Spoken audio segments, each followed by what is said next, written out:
오늘 우리는 주기도문에 일용할 양식을 주옵시고 하는 간구에 이어서 우리가 우리에게 죄 지은 자를 사하여 준 것 같이 우리 죄를 사하여 주옵시고 하는 이 간구를 묵상하고자 합니다. 주기도문에 일용할 양식을 구하는 기도가 육체의 필요를 위한 간구라면 우리의 죄를 사하여 주옵시고 하는 기도는 영혼의 필요를 위한 간구입니다.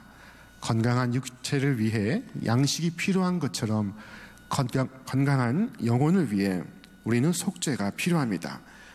히라보 원문을 보면은 일용할 양식을 주옵시고 하는 간구에 우리의 죄를 용서해 주옵시고 하는 간구가 그리고라는 접속사로 이어져 있습니다. 양식을 위한 기도와 용서를 위한 기도가 하나로 연결되어 있는 것은 우리는 모두 이 두 가지를 필요로 하기 때문입니다. 우리에게 일용할 양식이 필요한 것처럼 우리는 일용할 용서가 필요합니다. 매일 밥을 먹듯 우리는 매일 용서를 받아야 합니다. 날마다 세수를 하고 샤워를 하듯이 우리는 우리의 죄를 씻어야 합니다. 매일의 먹을 빵이 우리의 육체를 살리듯이 용서는 우리의 영혼을 회복해 합니다. 그러므로 우리의 죄를 사하여 주옵시고 하는 기도는 우리에게 일용할 양식을 주옵시고 하는 기도와 똑같이 중요한 기도입니다. 사람들 흔히 자신의 죄를 상대적으로 평가하는 경향이 있습니다. 그래서 자신이 다른 사람에 비해 조금 더 선한 행위를 하거나 조금 더 선한 생각을 하면 자신이 괜찮은 사람으로 착각하는 경우가 있습니다. 하지만 그런 평가는 하나님 앞에서 옳지 않습니다. 성경은 말씀하기를 그러면 어떠하냐? 우리는 나으냐? 결코 아니라 유대인이나 헬라인이나 다 죄 아래 있다고 우리가 이미 선언하였느니라. 기록된 바 의인은 없나니 하나도 없으며. 우리는 모두 하나님의 심판과 정죄 그리고 하나님의 진노 아래 놓여있는 죄인들입니다. 하나님 앞에 의인은 하나도 없습니다. 죄에 대한 인식은 우리가 지은 죄의 크기에 비례하는 것이 아닙니다. 죄에 대한 인식은 하나님의 거룩하심에 대한 우리의 자각과 비례합니다. 하나님의 거룩하심을 경험하면 경험할수록 자신이 죄인임을 철저하게 깨닫게 됩니다. 예언자 이사야는 고백했습니다. 우리 함께 읽겠습니다. 화로다 나여 망하게 되었도다. 나는 입술이 부정한 사람이요 입술이 부정한 백성 중에 거주하면서 만군의 여호와이신 왕을 배웠음이로다. 거룩하신 하나님을 알아갈수록 자신의 내면의 어두움을 보아갈수록 우리는 자신이 죄인임을 더욱 깊이 절감합니다. 그 결과 시편의 시인은 탄식합니다. 내 일생이 슬픔으로 보내며 나의 연수로 탄식으로 보내며 내 기력이 나의 죄악 때문에 약하여지며 나의 뼈가 쇠하도소이다. 시인은 죄로 인한 영혼의 고통을 느끼고 있습니다. 그 고통이 너무 커서 마치 그를 짓누른 것 같습니다. 수많은 재앙이 나를 둘러싸고 나의 죄악이 나를 덮침으로 우러러 볼 수도 없으며 죄가 나의 머리털보다 많으므로 내가 낙심하였음이니이다. 우리는 우리의 죄를 처리할 방도가 없습니다. 불교나 힌두교는 윤회, 업보라는 개념을 사용하고 있습니다. 힌두교 학자들이 자신의 의가 회복되는 데 걸리는 시간이 얼마인지를 계산했다고 합니다. 그 결과 전생과 금생과 내생에 걸쳐서 우리의 모든 불의에 상응하는 벌을 받으려면 모두 680만 번의 윤회를 거쳐야 한다는 결론을 내었습니다. 내 속의 죄와 허물은 680만 번을 거듭 태어나야 해결할 수 있는 죄입니다. 부처님도 어떻게 해줄 수가 없습니다. 울어도 못하고 힘써도 못하고 돈으로도 못하고 권력으로도 할 수 없는 것이 우리의 죄의 문제입니다. 그러나 예수님께서 우리의 죄를 위하여 우리의 죄를 짊어지시고 십자가 위에서 대신 죽으심으로 우리의 죄를 깨끗이 청산하셨습니다. 사도 바울의 감동의 고백을 우리 함께 읽어보겠습니다. 미쁘다 모든 사람이 받을 만한 이 말이여 그리스도 예수께서 죄인을 구원하시려고 세상에 임하셨다 하였도다. 죄인 중에 내가 괴순이라. 그러므로 이는 주 앞에 나아가 다만 주 앞에 엎드려 우리의 죄를 고백할 뿐입니다. 주님의 속죄의 은총을 입기 위하여 우리는 엎드려 자복할 뿐입니다. 성경은 말씀하기를 우리가 우리 죄를 자백하면 하나님은 신실하시고 의로우신 분이셔서 우리 죄를 용서하시고 모든 불의에서 우리를 깨끗하게 해주실 것입니다. 우리가 죄를 지은 일이 없다고 말하면 우리는 하나님을 거짓말쟁이로 만드는 것이며 하나님의 말씀이 우리 속에 있지 아니합니다. 언젠가 프로이센의 프리드리 대왕이 죄수들을 격려하기 위해 감옥을 방문했습니다. 그를 본 죄수들은 모두 왕에게 다가와 자신의 억울함을 호소하기 시작했습니다. 폐하, 억울합니다. 저는 정말 아무 죄가 없습니다. 폐하, 억울합니다. 저는 누명을 썼습니다. 그런데 온통 소란으로 난잡한 가운데 유난히 아무 말 없이 구석에 앉아있는 한 사내가 보였습니다. 왕이 가까이 다가서 보자 그는 고개를 떨구고 눈물을 흘리고 있었습니다. 너는 무슨 죄를 지어서 이곳에 왔느냐? 폐하, 저는 너무 배가 고파서 그만 다른 사람을 위협해 돈을 빼앗았습니다. 아하, 큰 잘못을 저질렀구나. 그렇습니다, 폐하. 저는 벌을 받아 마땅합니다. 이 사내의 말을 들은 왕이 간수들을 불러 소리쳐 말했습니다. 여봐라, 당장 이 고약한 죄수를 석방하라. 이 죄수가 다른 죄 없는 사람들과 함께 있으면 혹여 나쁜 물을 들일까 염려되미로다. 자, 왕 앞에 정직했던 이 사내는 바로 그 순간 석방이 되어 새로운 삶을 살 수 있게 되었습니다. 하나님 앞에서 우리 죄를 감추는 것은 어리석은 일입니다. 주님께 나아가 죄를 자백하고 회개하면 미쁘신 주님께서는 우리의 죄를 사하여 주실 것입니다. 우리는 속죄의 은총을 누릴 수 있습니다. 그러므로 너희가 회개하고 돌이켜 너희 죄 없이 함을 받으라. 이같이 하면 새롭게 되는 날이 주 앞으로부터 이를 것이요. 자신을 사로잡고 있던 죄의 결박으로부터 풀어지는 것을 느낄 때 그 기쁨이 얼마나 큰지는 아는 사람만 압니다. 경험해 본 사람만 알 수 있습니다. 그것은 지옥에서 천국으로 이주한 것과 같은 경험입니다. 영국의 유명한 찰스 펄전 목사님은 자신이 죄사함의 은총을 받던 순간을 회고하며 이렇게 기록했습니다. 나의 삶은 슬픔과 비통으로 가득 찼었다. 나는 실패했다고 느꼈다. 그러나 은혜로우신 하나님의 복음이 나를 찾아왔다. 전능의 말씀이 그를 구원하라고 외쳤다. 방금 전까지도 찢기고 비통했던 영혼은 기쁨으로 들떠 춤추기 시작했다. 기도실에서 돌아오던 길에 내리던 눈송이 하나하나가 하나님의 용납하심을 속삭이는 듯했다. 그것은 마치 하나님의 은혜로 깨끗게 된 나 자신에 대해 말하고 있는 것처럼 느껴졌다. 우리가 죄의 결박으로부터 노임을 받을 때 우리는 하늘로부터 오는 평강과 희락을 경험할 수 있습니다. 오늘 본문의 말씀, 우리가 우리에게 죄 지은 자를 사하여 준 것 같이 우리 죄를 사하여 주옵시고 하는 대목을 주님은 곧 이어 풀어 설명하셨습니다. 너희가 사람의 잘못을 용서하면 너희 하늘 아버지께서 너희 잘못을 용서하시려니와 너희가 사람의 잘못을 용서하지 아니하면 너희 아버지께서도 너희 잘못을 용서하지 아니하시리라. 자, 이 말씀은 우리가 익히 아는 예수님께서 들려주신 천국의 비유의 말씀과 따로 떼어놓고 생각할 수 없습니다.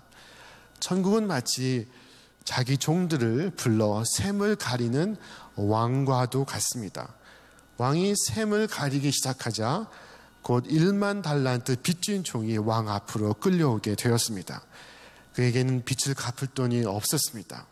그에게 지불 능력이 없음을 확인한 왕은 그에게 명하여 이르기를 너는 너의 몸과 너의 처자와 너에게 있는 것을 다 팔아서 빚을 갚으라.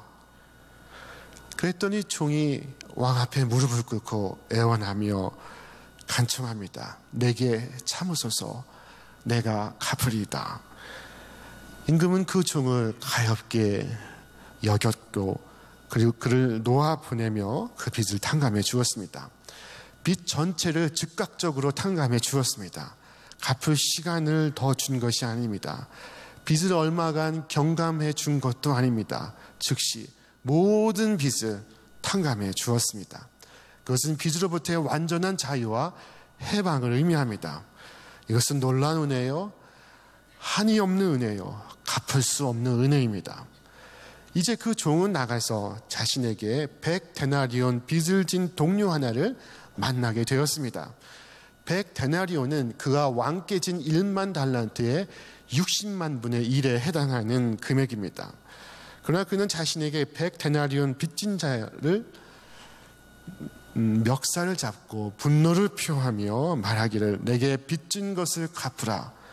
그때 그의 동료가 간청합니다. 내게 참아 주소서, 내가 갚으리이다. 그러나 그는 그 청을 들어주기는커녕 그를 끌고 가 빚을 다 갚을 때까지 감옥에 쳐 넣습니다. 이를 알게 된 임금이 그 종을 다시 불러 호통을 칩니다. 이 악한 종아, 내가 애원하기에 난 너에게 그 빚을 다 탕감해 주었다. 내가 너를 불쌍히 여김과 같이 너는 그를 불쌍히 여김이 마땅치 아니하냐.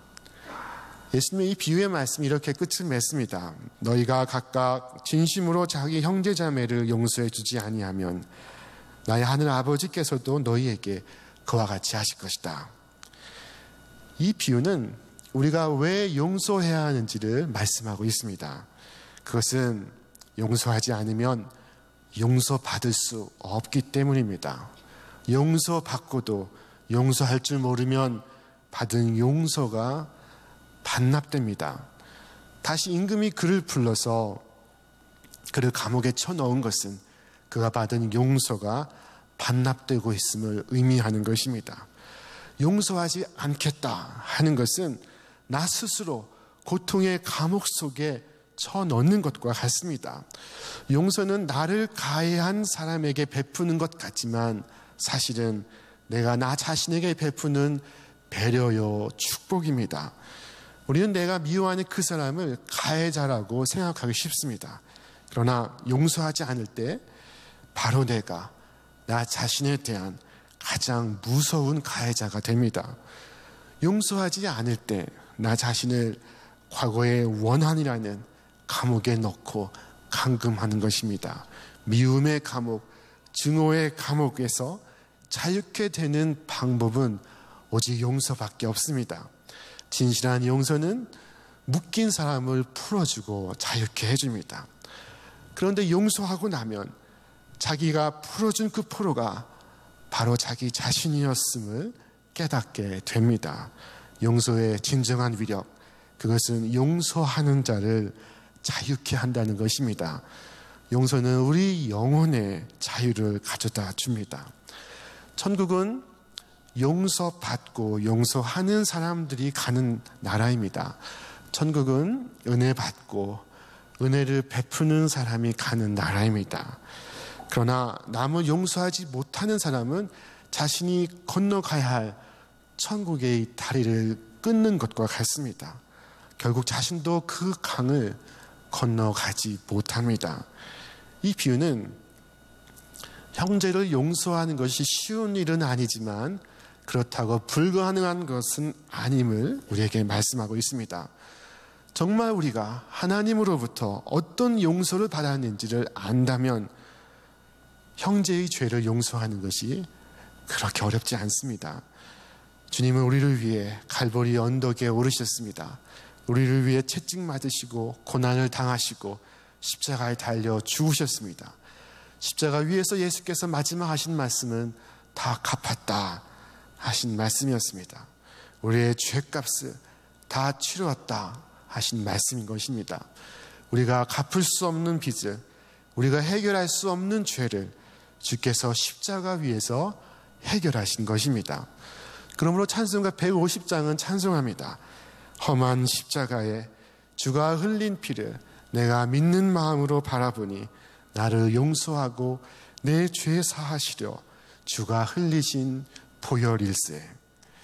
우리는 우리가 지은 죄의 빚을 갚을 수 없는 사람들입니다. 우리는 빚을 갚을 능력이 없는 죄로 인해 파산한 사람들이었습니다. 그러나 하나님의 은혜로 탕감받은 사람들입니다. 그리하여 우리는 남을 용서할 때마다 우리가 받은 용서의 은혜를 생각하여야 합니다. 주께서 말씀하십니다. 너희는 서로 인자하게 하며 너희는 서로 불쌍히 여기며 서로 용서하기를 하나님이 그리스도 안에서 너희를 용서하심과 같이 하라. 용서하지 못하는 마음만큼 사람의 영혼을 곤고하고 병들게 하는 것은 없습니다. 용서하지 못하는 마음에 두통과 불면증과 고혈압과 위장장애와 신경성 질환과 정신질환이 일어날 수 있습니다.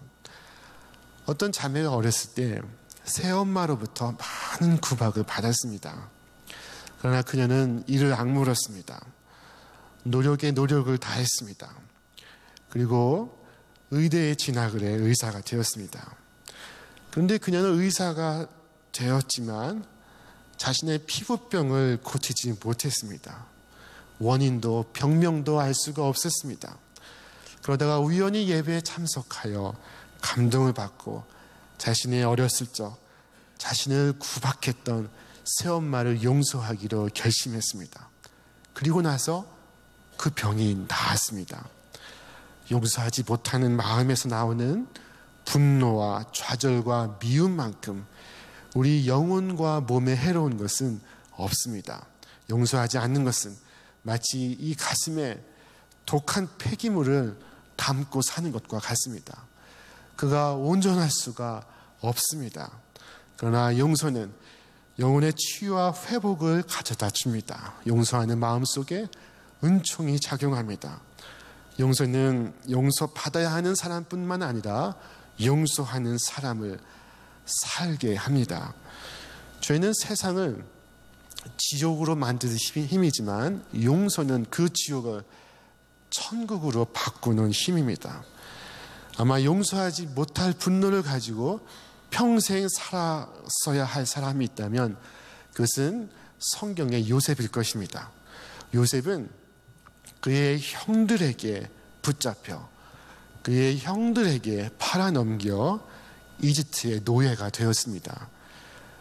그 후 주인 보디발의 아내가 모함을 하여 감옥에 갇히게 됩니다.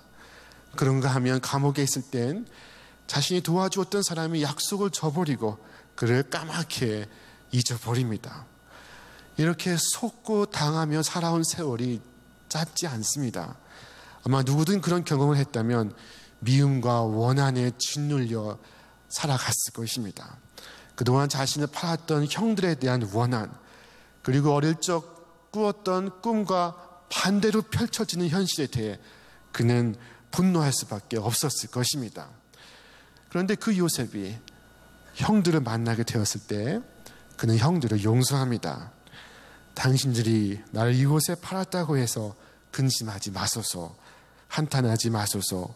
하나님이 생명을 구원하시려고 나를 당신들보다 먼저 보내셨나이다. 요셉은 하나님의 섭리를 생각하고 있었습니다. 요셉의 그 용서는 형들을 죄책감으로부터 풀어주었습니다. 그리고 무엇보다도 그것을 통해 요셉은 그 자신에게서 해방되었습니다.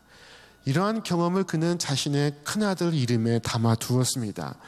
그의 큰아들 므낫세의 이름의 의미는 망각, 잊어버림이었습니다. 요셉이 그의 장남의 이름을 므낫세라 하였으니 하나님이 내게 내 모든 고난과 내 아버지의 온 집을 잊어버리게 하셨다 하며, 차남의 이름은 에브라임이라 하였으니 하나님이 나를 내가 수고한 땅에서 번성하게 하셨다 함이었더라.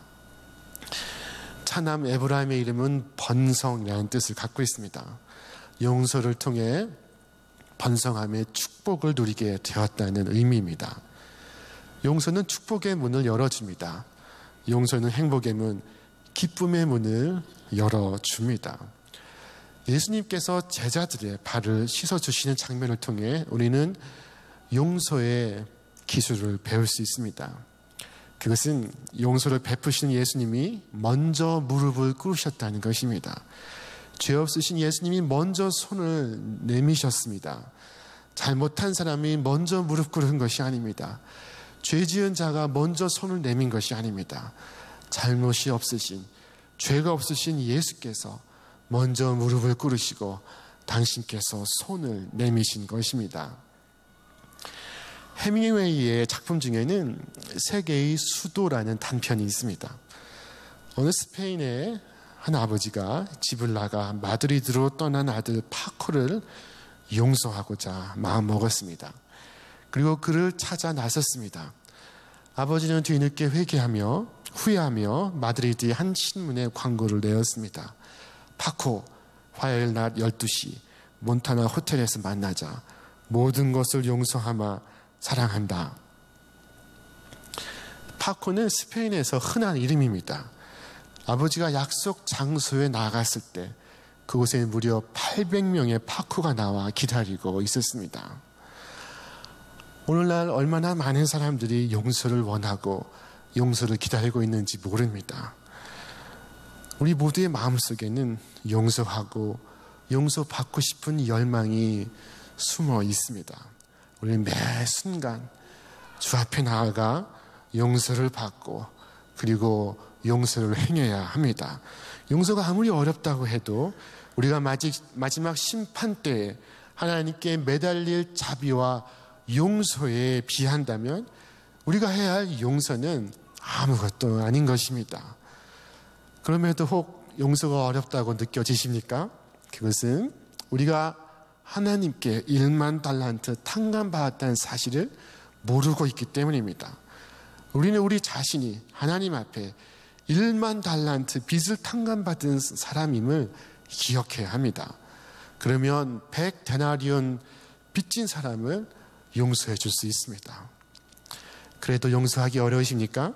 그럴 때는 용서해야만 내가 살 수 있다 하는 것을 기억하시기를 바랍니다. 용서만이 나를 자유케 할 수 있습니다. 나를 살릴 수 있습니다. 남을 용서하는 것이 사실 쉬운 일은 아닙니다. 그때 우리가 용서할 수 있는 한 가지 비결은 내가 받은 큰 용서를 생각하는 것입니다. 누구든 나에게 잘못한 사람의 잘못만 생각하면 우리는 결단코 그를 용서할 수 없습니다. 그러나 내가 하나님 앞에서 어떤 사람이었는지, 내가 하나님께 받은 용서가 얼마나 큰 것이었는지 생각한다면 우리는 용서할 수 있습니다.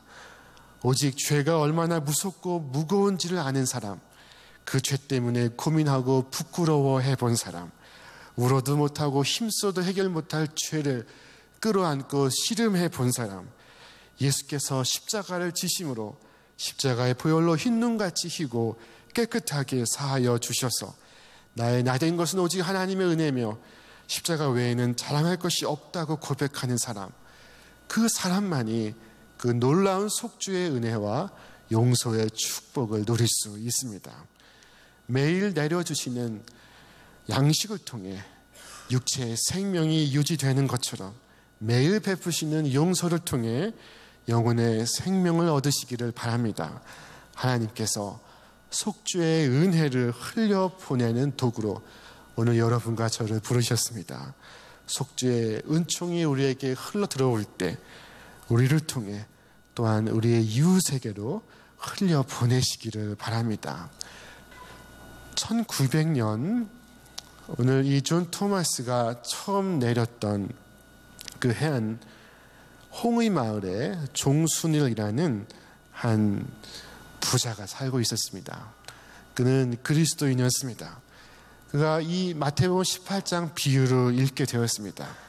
그리고 몇 날을 고민하다가 자기에게 돈을 빌려간 마을 사람들을 자신의 집 앞마당으로 다 불러 모았습니다. 오늘 이 말씀에 나오는 악한 종이 바로 나외다.